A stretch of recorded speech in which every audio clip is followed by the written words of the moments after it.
ನಾವು ಅನ್ನಭಾಗ್ಯ ಕಾರ್ಯಕ್ರಮ ಯಾಕೆ ಮಾಡೋದು ಅಂತಂದ್ರೆ ಎಲ್ಲರೂ 2 ಹೊತ್ತು ಊಟ ಮಾಡಲೇಬೇಕು. ಯಾರು ಹಸಿರು ಮಲಗಬಾರದು, ಖಾಲಿ ಹೊಟ್ಟೆಯಲ್ಲಿ ಮಲಗಬಾರದು, ಇನ್ನೊಬ್ರು ಮನೆ ಮುಂದೆ ಹೋಗಿ ಅನ್ನಕ್ಕೋಸ್ಕರ ಬೇಡಬಾರದು ಅಂತ ಪರಿಸ್ಥಿತಿ ನಿರ್ಮಾಣ ಆಗಬೇಕು ಅಂತೇಳಿ ಅನ್ನಭಾಗ್ಯ ಕಾರ್ಯಕ್ರಮವನ್ನು ಜಾರಿಗೆ ತಗೊಂಡು ಬಹಳ ಜನ ಹೇಳ್ತಾರೆ ಅನ್ನಭಾಗ್ಯ ಕಾರ್ಯಕ್ರಮ ಈಗ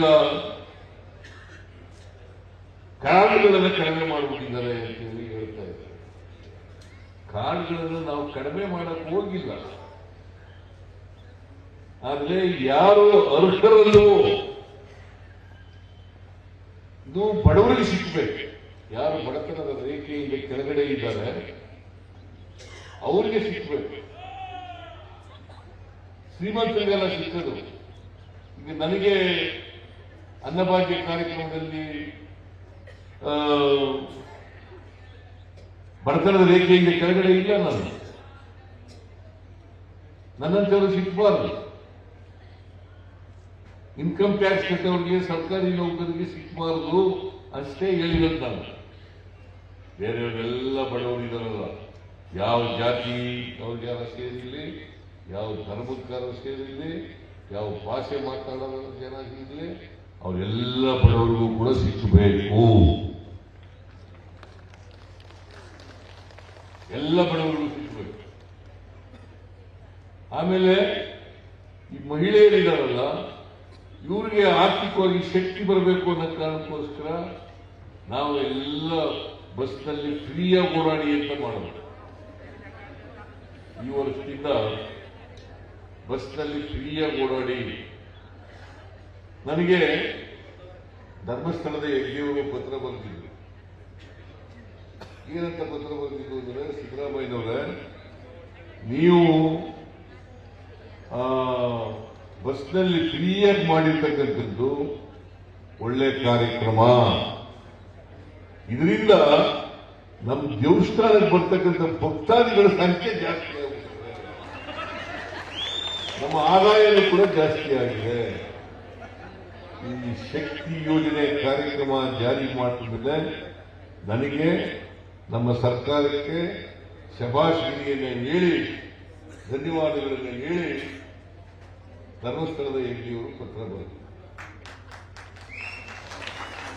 ನಾನು ಯಾಕೆ ನೀವು ಪ್ರಸ್ತಾಪ ಮಾಡ್ತಾ ಇದ್ದೀನಿ ಅಂತಂದ್ರೆ, ಹೆಣ್ಮಕ್ಳು ಕೆಲಸಕ್ಕೆ ಹೋಗ್ತಾರೆ, ಕಾರ್ಮಿಕರಾಗಿ ಕೆಲಸ ಮಾಡ್ತಾ ಇದ್ದಾರೆ, ಗಾರೆ ಕೆಲಸಕ್ಕೆ ಹೋಗ್ತಾ ಇದ್ದಾರೆ, ಇನ್ಯಾವುದೋ ಕೆಲಸಕ್ಕೆ ಹೋಗ್ತಾರೆ, ಮನೆಗಳಲ್ಲಿ ಕೆಲಸ ಮಾಡ್ತಾ ಇರ್ತಾರೆ.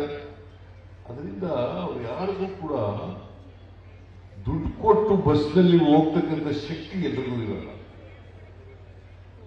ಅದಕ್ಕೆ ಫ್ರೀಯಾಗಿ ಸರ್ಕಾರಿ ಬಸ್ಗಳಲ್ಲಿ ಪ್ರಯಾಣ ಮಾಡ್ತಕ್ಕಂಥ ಕೆಲಸವನ್ನು ಮಾಡಿ.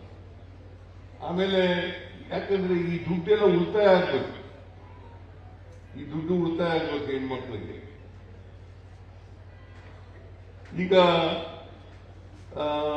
ಗೃಹ ಜ್ಯೋತಿ ಯೋಜನೆ ಮಾಡಿದ್ದೀವಿ. ಯಾಕೆ ಮಾಡಿದ್ದೀವಿ ಅಂತಂದ್ರೆ, ನೀವು ವಿದ್ಯುತ್ ಶಕ್ತಿ ಬಿಲ್ಲನ್ನು ಕಟ್ಟಿದ್ರಿಲ್ಲ 200 ಯೂನಿಟ್ವರೆಗೆ, ಬಹುಶಃ 100ಕ್ಕೆ 95% 200 ಯೂನಿಟ್ ಒಳಗಡೆನೆ ವಿದ್ಯುತ್ ಅನ್ನು ಬಳಸ್ತಕ್ಕಂಥದ್ದು. 100ಕ್ಕೆ 95 ಜನ ಅವರೆಲ್ಲರಿಗೂ ಕೂಡ ವಿದ್ಯುತ್ ಬಿಲ್ ಕಟ್ಟಬೇಕಾಗಿಲ್ಲ. ಈಗಾರು ಕಟ್ತಾ ಇದ್ದೀನಿ ನಮ್ಮ ಏನ್ ಮಾತಾಡದೆ ಕೂತ್ಕೊಂಡ್ರೆ ಹೆಂಗೆ? ಮತ್ತೆ ಯಾರು ಗೊತ್ತಾಗಿಲ್ಲ. ಯಾಕೆ ಮಾಡಿದ್ದೀವಿ ಅಂತಂದ್ರೆ, ಆ ದುಡ್ಡು ಉಳಿತಾಯ ಆಗಬೇಕು ಅವ್ರಿಗೆ. ಅದನ್ನ ಬೇರೆ ಬಾಬುಗಳಿಗೆ ಖರ್ಚು ಮಾಡ್ತಕ್ಕಂಥ ಶಕ್ತಿ ಅವ್ರಿಗೆ ಬರಬೇಕು.